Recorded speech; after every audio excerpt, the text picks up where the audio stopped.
Le voyage, une source de bien-être insoupçonnée. Voyager, ce n'est un secret pour personne, permet de s'ouvrir à de nouvelles cultures.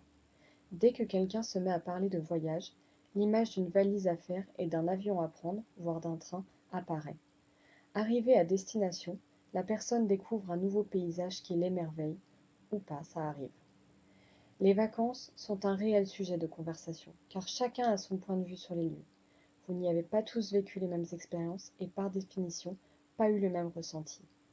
Premièrement, vous n'allez pas tous dans un endroit avec le même état d'esprit. Deuxièmement, vous n'y faites pas tous la même chose. Et troisièmement, vous êtes seul ou accompagné de personnes absolument différentes. Le voyage n'a donc pas la même saveur pour chacun de vous. Dès qu'un déplacement est envisagé, il faut pouvoir se dégager du temps et de l'argent. Cela n'est pas possible pour tout le monde, car chacun a ses contraintes. Et je vous épargne les phobies en avion ou d'autres moyens de transport. Mais faut-il réellement partir loin pour casser la routine et découvrir de nouvelles choses? Je vous dirais que tout dépend de ce que vous recherchez. Cependant, à mon sens, se déplacer dans une région à côté de la sienne est aussi un dépaysement. Bien que vous ayez la même culture et que vous parliez la même langue, vous ne vivez pas de la même manière. Dans une ville, vous vivez déjà tous les uns les autres différemment. L'idée de partir, c'est de changer d'environnement, voir d'autres architectures, goûter d'autres cuisines, observer l'ambiance, éventuellement rencontrer des gens, etc. S'en aller, c'est pouvoir faire un break dans votre quotidien qui finit toujours par vous lasser. Vous avez toujours besoin à un moment ou à un autre de souffler, de vous déconnecter. Inconsciemment, changer d'endroit, c'est s'évader, c'est couper avec son présent qui est parfois lourd à supporter. Vous bougez physiquement et psychologiquement. Cela vous impacte car le déplacement vous invite à prendre de la hauteur sur votre situation. À cet instant, vous réfléchissez, vous méditez ou vous faites complètement l'inverse. Vous mettez votre mental sur pause pour profiter pleinement du moment et ne plus penser aux problèmes qui vous polluent. Partir en voyage offre une ouverture d'esprit, c'est indéniable, puisque cela nous ouvre à une partie du monde qui, parfois, vous est totalement inconnue.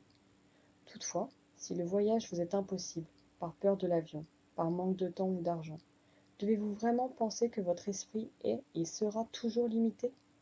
Selon moi, c'est s'avouer faible que de penser comme cela. Aujourd'hui, avec la télévision, les livres, les reportages, la radio, Internet, les échanges avec autrui, vous pouvez à tout moment vous ouvrir à une autre culture.